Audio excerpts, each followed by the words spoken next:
Rinde su primer informe la gobernadora del estado, Evelyn Cecia Salgado Pineda. Aprueban diputados federales pagar multas al INE en pequeños abonos. A la baja el índice de secuestros en Guerrero. Y más adelante, la segunda parte de la entrevista al magistrado electoral, Luis Espíndola Morales. Esto es Conciencia Electoral. Comenzamos.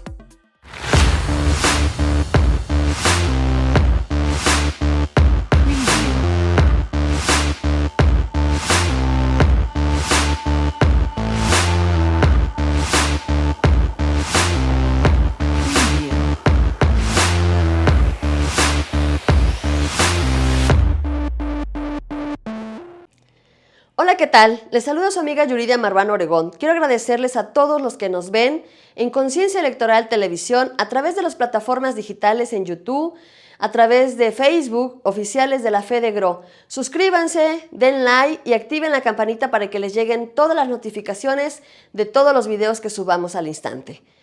Quiero enviarle un cordial saludo a mi colega y compañero de conducción, Obed Hernández, quien en este momento no pudo estar presente por algunos problemas de salud. Nuestras mejores vibras, esperando que se recupere pronto. Les recuerdo que si eres víctima o testigo de algún delito electoral, no duden en denunciarlo ante la FEDEGRO, en los datos que están apareciendo en la parte de abajo de su pantalla. La gobernadora del estado, Evelyn Salgado Pineda, rindió su primer informe de gobierno a las y los guerrerenses. La gobernadora del estado, Evelyn Salgado Pineda, rindió su primer informe de gobierno ante miles de guerrerenses que se dieron cita en la explanada de las instalaciones del Poder Ejecutivo Estatal.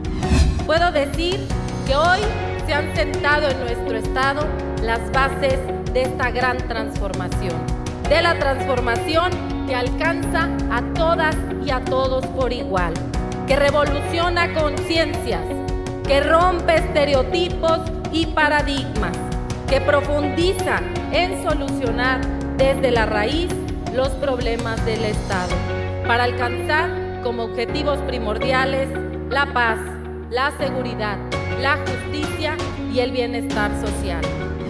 La mandataria estatal puntualizó que durante este proceso de transformación se ha reorientado la estrategia de los programas sociales para hacerlos más eficientes, transparentes y cercanos al pueblo, para que nadie se quede atrás y nadie se quede fuera.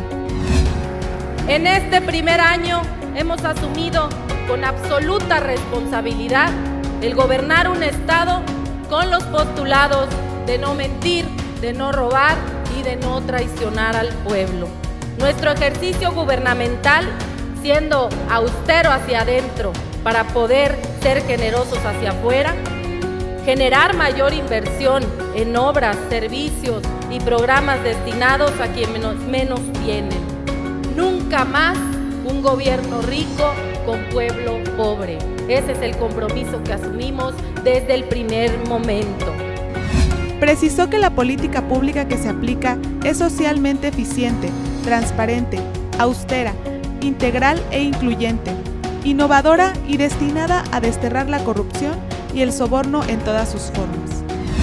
Reafirmamos el compromiso, reafirmamos la convicción personal, institucional y política con el bienestar de las familias de Guerrero. Hoy, mirándoles a los ojos, hablándoles de frente en este ejercicio transparente de rendición de cuentas, de todo corazón les reitero que no les voy a fallar y que no tengo derecho a fallarles. Informó para Conciencia Electoral Leslie Millán. Desde este espacio le enviamos nuestro reconocimiento al trabajo realizado de nuestra gobernadora del estado, Evelyn Salgado Pineda, quien rindió su primer informe de gobierno. El pasado 17 de octubre se conmemoró el 69 aniversario de que la mujer lograra la igualdad de sus derechos en materia político-electoral a través del voto. Veamos la siguiente cápsula. El voto es un derecho político fundamental que lleva implícita la idea misma de ciudadanía. Pero este derecho político estuvo vetado durante mucho tiempo a las mujeres. En México, las mujeres quedaron excluidas de la participación de la vida política. El agravio más importante hacia las mujeres se dio en el Congreso Constituyente de 1917, pues el artículo 34 de la Constitución que establece quiénes son ciudadanos de la República Mexicana, omitió por completo a las mujeres. Es en este punto cuando aparece una de las protagonistas de la historia, Ermila Galindo. Se convirtió en la defensora de los derechos de las mujeres. En 1915 fundó un semanario denominado Mujer Moderna, donde promovía la educación laica y el derecho al sufragio femenino. Se postuló como candidata para un distrito electoral, aprovechando que la legislación era ambigua y que como tal no lo prohibía. En 1922 es elegido gobernador de Yucatán Felipe Carrillo Puerto, quien estaba a favor del voto de las mujeres por una promesa que le hizo a su hermana Elvia Carrillo Puerto. Legaliza la ciudadanía de las mujeres en Yucatán y así, por primera vez hubo mujeres que accedieron a puestos políticos. Durante la presidencia de Lázaro Cárdenas del Río, las mujeres insistieron en obtener los derechos políticos. Crearon el Frente Único Pro Derechos de la Mujer y su lucha fue por el respeto de los derechos laborales y económicos de las mujeres, así como el sufragio femenino. En respuesta, Lázaro Cárdenas envió al Congreso una iniciativa de ley para reformar la Constitución y permitir que las mujeres pudieran votar. Sin embargo, ya estando a punto de publicarse en el Diario Oficial de la Nación, de la nada tumban la reforma. En 1940, Miguel Alemán otorgó el sufragio femenino a nivel municipal, aunque se hizo bajo una idea maternalista y conservadora. Según la percepción de Miguel Alemán, las mujeres podían votar y ser votadas a nivel municipal porque era como administrar una casa.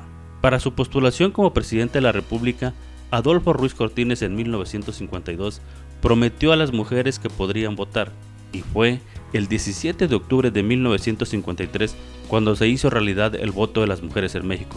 Si bien la aprobación fue en 1953, fue hasta 1958 cuando las mujeres votaron por primera vez en una elección presidencial en México, la cual fue ganada por Adolfo López Mateos. El derecho al voto fue un paso crucial para la participación de las mujeres en las decisiones que a todos nos afectan como sociedad. En lo que respecta al ámbito de la participación política, el debate actual sigue siendo de que no solo es el derecho de votar, sino de ser votadas. En algunos lugares se resisten a respetar los derechos de las mujeres, argumentando los usos y costumbres. La lucha sigue por los derechos político-electorales de las mujeres, y cada día estaremos viendo cómo habrá mayor participación de las mujeres en el desarrollo de nuestro país. Los diputados federales aprobaron que los pagos de sus multas sean pagadas al INE en pequeños abonos.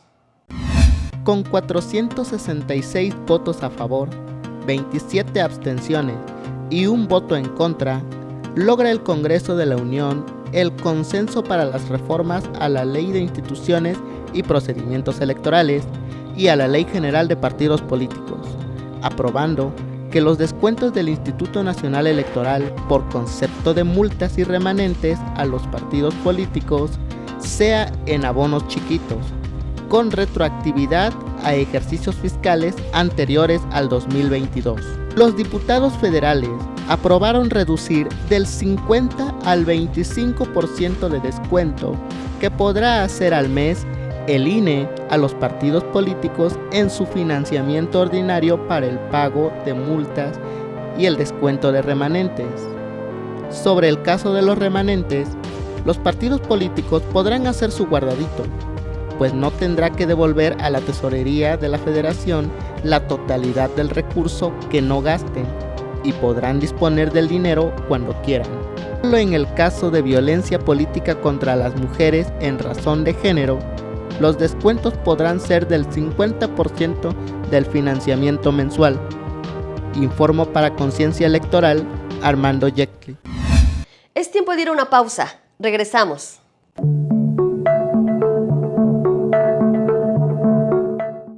Hay quienes piensan que por ser mujeres no podemos decidir. Que las decisiones son solo cosa de hombres. Que la educación y crianza de los hijos solo son cosa de mujeres. Que no somos capaces de compartir nuestra voz. ¿Y saben qué? Se equivocan. porque hemos luchado para ser escuchadas. Porque tenemos el mismo derecho a elegir Y ser elegidas. Porque cuando una grita es como si lo hiciéramos todas. Cuando exigimos justicia e igualdad. Porque tus derechos terminan donde inician los míos. Escúchalo bien. Ya basta de violencia política contra las mujeres en razón de género. Fiscalía especializada en delitos electorales del Estado de Guerrero.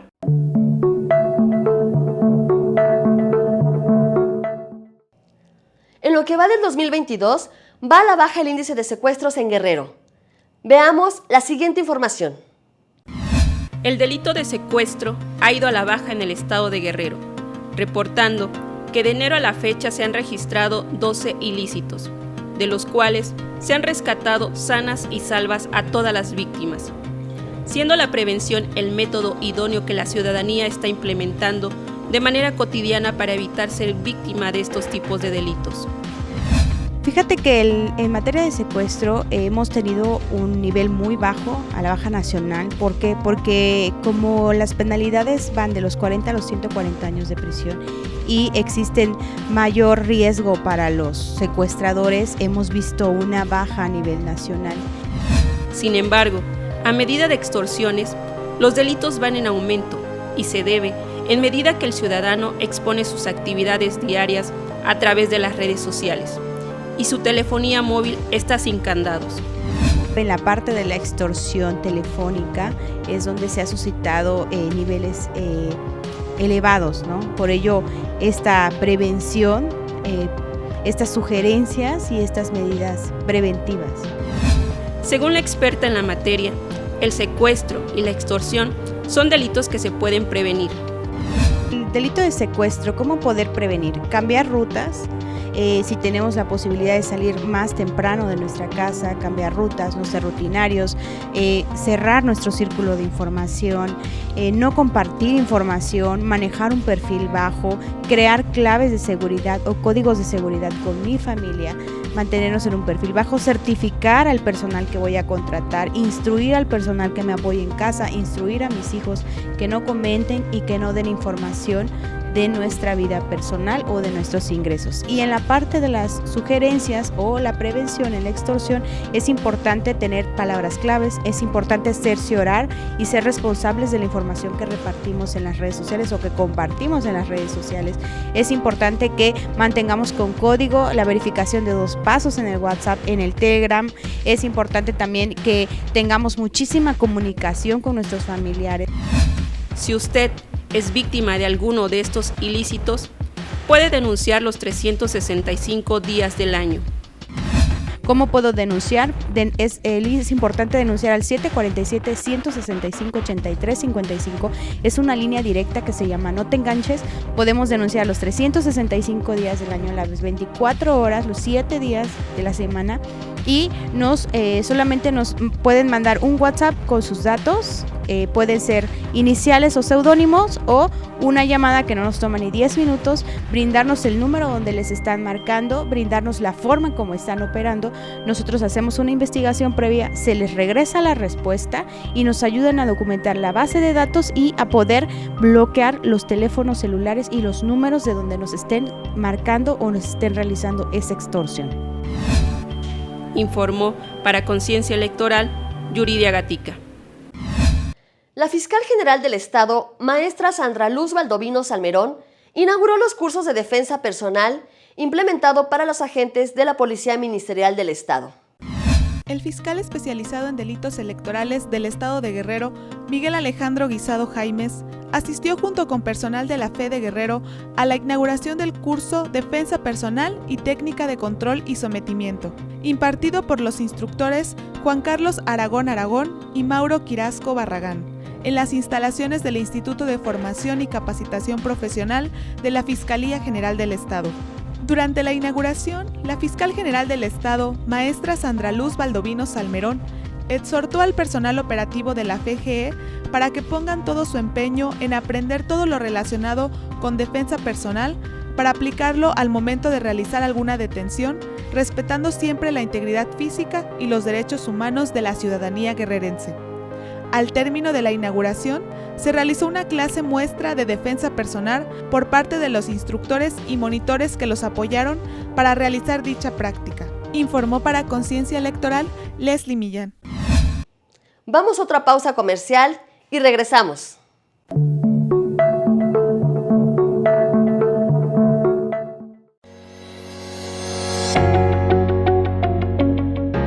Mi nombre es Armando Jesús Esteban Yectli y soy jefe del Departamento de Mecanismos Alternativos. Mis funciones consisten en dirigir el procedimiento para dar una solución alternativa algún problema para el cual, por supuesto, las partes habrán optado por solucionar su conflicto de una manera a través de algún mecanismo alternativo. Mi mayor satisfacción en el ejercicio de mis funciones es saber que puedo apoyar, apoyar a la sociedad en la solución de sus problemas, en la solución de una manera pacífica y pronta. Soy Armando Jesús Esteban Yexli, jefe del Departamento de Mecanismos Alternativos, y soy el alma de la fe de Guerrero.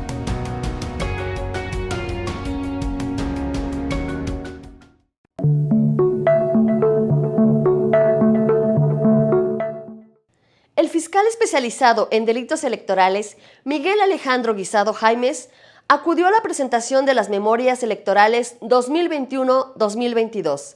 Veamos la información.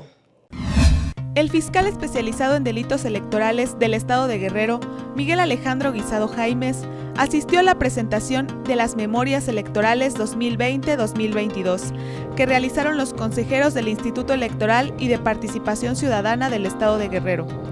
El fiscal electoral, Guisado Jaimes, mencionó que la fiscal general del Estado de Guerrero, maestra Sandra Luz Baldovino Salmerón, ha subrayado que la FEDEGRO debe mantener una coordinación institucional con los órganos electorales, con el propósito de que se puedan establecer mecanismos que les permita trabajar en favor de la ciudadanía guerrerense. Finalmente, dijo que la rendición de cuentas es un acto de buena fe, pero que además es una obligación de las instituciones cuyo objetivo es transparentar las acciones que se realizan encaminados para garantizar la democracia. Informó para Conciencia Electoral Leslie Millán. Veamos la segunda parte de la entrevista que el fiscal especializado en delitos electorales, Miguel Alejandro Guisado Jaimes, sostuvo con el magistrado electoral Luis Espíndola Morales. ¿Nos podría explicar cuáles son las sanciones que generalmente o que principalmente han aplicado aquí en la Sala Regional Especializada a estos probables o estos infractores de la normativa electoral? En términos generales te puedo decir que un parámetro común es la imposición de multas en diferentes modalidades, pero también algo que quisiera destacar es lo relacionado con las medidas de reparación integral. ¿Qué tiene que ver esto? Que primeramente el reconocimiento de que a veces la multa resulta insuficiente para inhibir, para disuadir, para detener futuras faltas electorales, es decir, para evitar la repetición de las conductas, ¿no? La sanción debe ser lo suficientemente ejemplar para evitar este tipo de reincidencias, ¿no? Entonces vienen acompañadas usualmente las multas con medidas de reparación. ¿Y en qué consisten estas medidas de reparación? Consisten en la emisión de una disculpa pública, por ejemplo, del o los involucrados o involucradas. También la necesidad de publicar un extracto de la sentencia en las redes sociales, cuando se trata de redes sociales o algún medio de comunicación involucrado.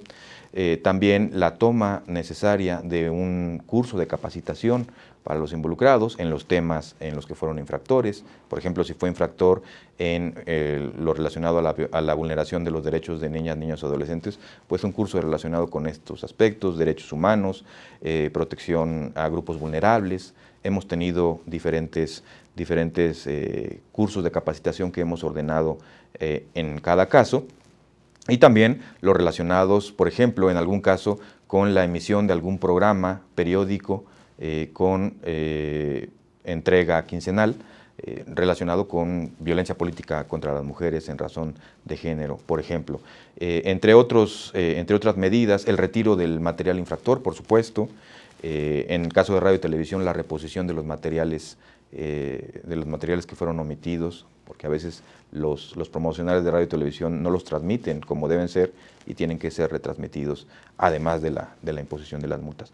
Estas han sido algunas de las medidas que se han venido adoptando acompañadas de lo que tradicionalmente conduce a una multa. Hemos reconocido que en algunas ocasiones hay derechos humanos involucrados que deben ser reparados o principios constitucionales que deben ser garantizados. ¿Consideraría, magistrado, que con penas o con sanciones más severas se podrían inhibir este tipo de conductas que vulneran la normativa electoral?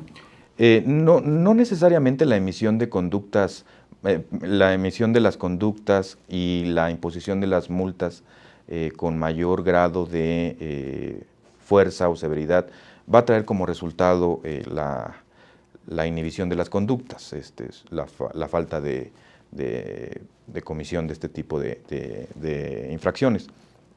Lo que yo creo aquí es que debe venir acompañado de un cambio de conciencia. ¿Sí? Y el cambio de conciencia en cada caso pues, tiene que ver con fomentar la cultura de la legalidad, el cumplimiento del Estado de Derecho y la civilidad. Me parece que este tipo de situaciones, este tipo de valores que tienen que permear en toda democracia, pues no son reveladoras a partir de la imposición de multas. Quien infringe la ley va a pagar la multa y no va a saber de qué manera actuar en lo sucesivo, ¿sí? En el futuro. Entonces, para poderlos conducir, una manera de poder conducir a los infractores a entender, a comprender, a generar conciencia sobre su actuar, pues es precisamente todo este tipo de actividades que implican las medidas de reparación integral, como la toma de cursos, las disculpas públicas, la interacción o el involucramiento con este tipo de aspectos de legalidad que, por supuesto, pues, contribuyen a evitar este tipo de conductas y además que tienen un efecto multiplicador, porque quien comete la conducta puede decir, mira, ya me hicieron tomar un curso, mira, ya aguas porque ya me pusieron a publicar una disculpa pública y esto no se debe hacer, ¿no? Acercarse a los tribunales, acercarse a las instituciones, permite, por supuesto, generar este tipo de condiciones, ¿no? Entonces, esa es la finalidad que se busca. De alguna forma, que los infractores alcancen a comprender el daño que hicieron, ¿no? La conducta que cometieron, que es típicamente antijurídica, o sea, señalaremos que está sancionada por la normativa electoral. No solamente se quedará en eso, no en la sanción, sino como lo explica, en que comprendan, que alcancen a entender la magnitud de la conducta para que esto no vuelva a repetirse. Me parece, sí, efectivamente, en síntesis, tiene que ver con todo ello, con la generación de este tipo de conductas que contribuyan a la conciencia ciudadana para que no se vuelvan a repetir, pero también con la colaboración, digamos que los órganos jurisdiccionales pues no serían los únicos, ni los institutos electorales serían los únicos que nos pueden colaborar en esta tarea, en esta encomienda. Los medios de comunicación son importantísimos en esta tarea para poder difundir la cultura de la legalidad, las universidades, los organismos educativos, entre las organizaciones de la sociedad civil, entre otros actores que nos pueden desde luego colaborar para fomentar esta cultura y desde luego en democracia poder colaborar todos con nuestro granito de arena a construir un mejor país para todos. Generar conciencia electoral, ¿no? De alguna forma. Es correcto. Bien, magistrado, en lo que va del año, ¿cuántos procedimientos especiales han recibido aquí en esta área jurisdiccional y principalmente por qué tema? Aproximadamente hemos tenido alrededor de 200 asuntos, entre asuntos de órgano distrital, de órgano local y de órgano central. Se dividen por estas rubros y en total rondan cerca de los 200 asuntos que hasta ahora, hasta este momento hemos tenido y llevamos en instrucción. El Instituto Nacional Electoral es el órgano que se encarga de integrar un expediente, de llevar a cabo la investigación, es quien recibe las quejas y conduce la investigación, y cuando una vez que la concluye y celebra la audiencia en la que se puedan defender las partes, nos remite los expedientes. El Instituto Nacional Electoral debe tener en este momento alrededor de 100 asuntos en instrucción. 100 asuntos que podrían tentativamente llegar al área jurisdiccional. Tendrán que llegar a la sala especializada en su momento. Como comentaba, el INE recibe las quejas, instruye toda la investigación. Una vez que concluye la investigación, llama a las partes a una audiencia para que se defiendan, manifiesten sus argumentos, presenten sus pruebas si las hubiera, y una vez cerrada esta etapa, pues envían el expediente a esta sala especializada y aquí en la sala es cuando emitimos la sentencia que corresponda. Magistrado, ¿qué tanto avance se tiene con el tema de la violencia política en razón de género? Me parece que ha habido un gran acierto por parte de las legisladoras y los legisladores en la reforma de 13 de abril de 2020, que sentó un paradigma muy importante sobre la prevención, investigación, persecución y sanción en temas relacionados con faltas cometidas y delitos electorales también en materia de violencia política en razón de género. Me parece que hay otros muchos retos de los cuales nos hemos venido ocupando. Me parece que el tema de la violencia política de género en redes sociales es un aspecto muy, muy importante, porque hemos tenido casos donde es sumamente complejo encontrar a los actores o a los involucrados en una serie de en una infracción de esta naturaleza. Lo hemos hecho en una gran cantidad, hemos tenido éxito, pero me parece que contar con un reforzamiento institucional y normativo también vendría mucho al respecto. Se han identificado muchos aspectos relacionados con el anonimato de quienes cometen este tipo de violencia, con algunos subterfugios digitales que encuentran para tratar de evadir la investigación, y que nos vendría muy bien una revisión normativa para dejar sentados o reflejar esos criterios que ya ha venido sosteniendo el Tribunal Electoral en la materia y garantizar de mejor manera los derechos de las mujeres que participan en política, y que debemos recordar que deben participar en condiciones de libertad plena y de igualdad, y que lamentablemente no ha sido así hasta ahora, que se ha venido combatiendo y se ha venido combatiendo eficazmente por parte de las instituciones electorales, pero que aún falta mucho por realizar. Y un ejemplo muy importante es en el estado de Guerrero, un tema de violencia política en razón de género se convirtió en una causal de nulidad, un nuevo criterio emitido por la Sala Superior, ¿no? Porque derivado de este tema anuló una elección en un municipio en el estado. O sea, tan relevantes son los nuevos criterios que menciona el magistrado, que deberían asentarse en la normativa electoral, ¿no? No solamente quedar como criterio, sino ya como legislación aplicable. Sí, ya algunas entidades federativas ya han tomado cartas en el asunto. Es importante reconocer la labor de las legislaturas locales. En algunos casos ya han contemplado la causa de nulidad de una elección por violencia política en razón de género.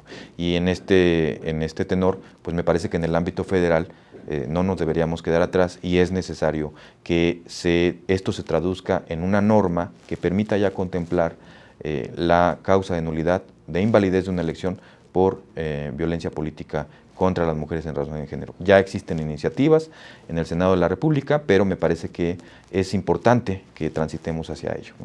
¿Tendrá una aproximada de cuántas sentencias han emitido en la Sala Regional Especializada por el tema o referente con el tema de violencia política en razón de género? Al menos el proceso electoral de 2020-2021, el proceso electoral concurrente, se han dictado alrededor de 40 sentencias relacionadas con violencia política contra las mujeres en razón de género.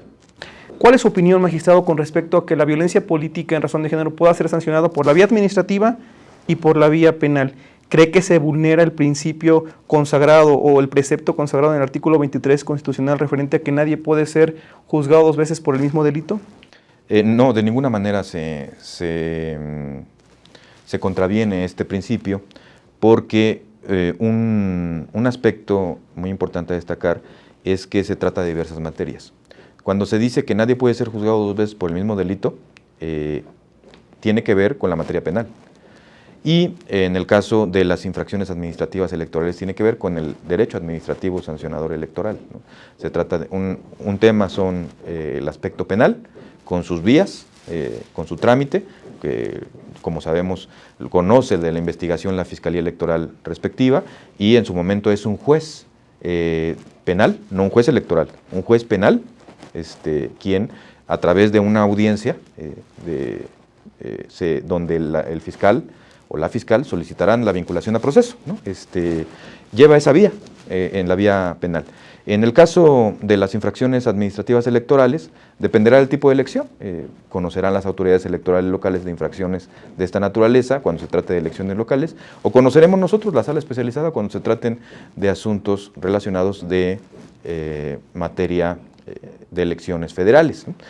O en aquellos casos de excepción que extraterritorialmente debamos conocer de elecciones locales, tal y como los criterios del Tribunal Electoral se han venido sentando al respecto. Y no solamente tiene esas vías, porque hablamos de la materia penal, como ya lo dijimos, o de la materia administrativa electoral, sino también de la posibilidad de anular una elección.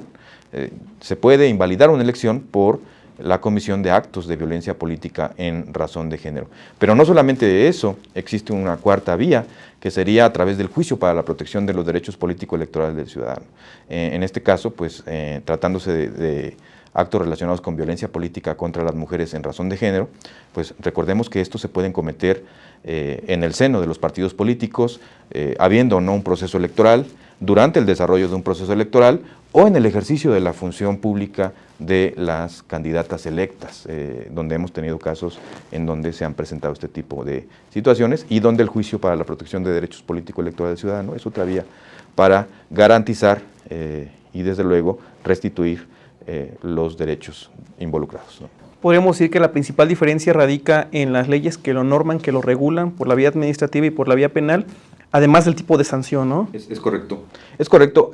Es la norma que está involucrada, el objeto que se pretende tutelar, la naturaleza de la conducta, el bien jurídico tutelado y la finalidad con la consecuencia que se pretende imponer. Entonces, a través de estas distinciones, pues, se puede afirmar plenamente, y así lo ha hecho Sala Superior en diversos asuntos, que a través de estas características no es posible decir o afirmar que se esté juzgando dos veces por el mismo delito, porque son diferentes vías. Y así sucede con otros muchos más asuntos que la norma es distinta, la materia es distinta, la naturaleza es distinta, el bien jurídico tutelado es distinto y la finalidad que se pretende restablecer es totalmente distinta y tiene diferentes efectos. Y es por ello que no puede uno permear en automático respecto de los demás. Sabemos que es magistrado autor del libro Ilegalización de los partidos políticos, necesidad de regulación en México. ¿Nos podría hablar un poco al respecto de su obra? Sí, muchas gracias. Mire, pues tiene que ver con un aspecto, una figura jurídica que ha sido reconocida prácticamente en todo el mundo. Tenemos la figura de ilegalización de partidos políticos en todo el mundo, menos en México. En México tenemos la cancelación y la pérdida del registro, pero la cancelación y la pérdida de registro son distintas a la figura de la ilegalización de partidos políticos. La ilegalización de partidos políticos tiene que ver con partidos políticos antidemocráticos, ¿sí? Partidos políticos que en casos que hemos tenido en España, por ejemplo, partidos políticos pro-terroristas, o en Alemania partidos políticos pro-nazis, o en Bélgica partidos políticos que rechazan a los migrantes o a los extranjeros, partidos políticos xenófobos, ¿no? Se les conoce como aquellos que odian a los extranjeros o generan un discurso de odio hacia los extranjeros, o partidos políticos que son fundamentalistas religiosos, por ejemplo, que pretenden imponer una religión en un Estado laico, por ejemplo, en el caso de Turquía, ¿no? Donde existen amenazas desde las instituciones para imponer pues un sistema jurídico, en este caso, por ejemplo, en el de Turquía, islámico, un sistema jurídico de carácter religioso en un Estado abiertamente declarado laico, ¿no? Con una amenaza de agresión, de violencia, de crimen. Entre otros aspectos, por ejemplo, Tailandia es un ejemplo claro de ilegalización de partidos políticos que tienen que ver con corrupción. Partidos políticos que son cómplices de corrupción y la institucionalizan, ¿no? México no tiene problemas relacionados con terrorismo, con xenofobia, con racismo, por ejemplo, o fundamentalismo religioso. Pero en el libro lo que explico, y ojalá haya una oportunidad ahí al respecto para platicar más a fondo, lo que explico es que esta figura bien puede trasladarse para las necesidades y el contexto propio de nuestro país, como puede ser lo relacionado con temas de corrupción. Recordemos que en México hemos tenido casos muy relevantes relacionados con corrupción en las elecciones, desde el Pemex Gate, Amigos de Fox, Odebrecht, Monex, la estafa maestra, entre muchos otros más, donde habría que reflexionar sobre este tipo de figuras jurídicas relacionadas con corrupción o con violencia política contra las mujeres en razón de género.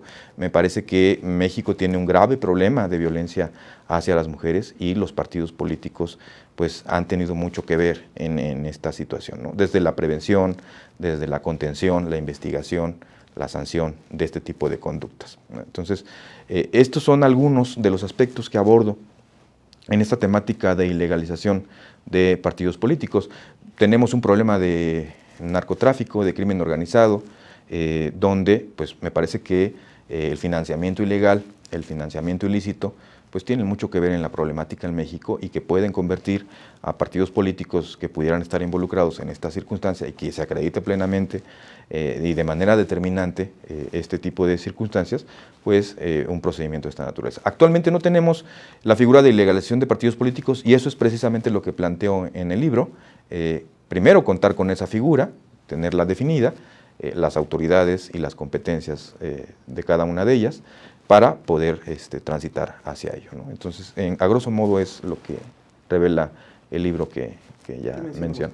Interesante tema del cual podríamos estar hablando por mucho tiempo más con el magistrado. Creo que no nos alcanzaría, ¿no?, el tiempo, la hora del programa que tenemos y de varios programas, ¿no?, para seguir platicando con el magistrado.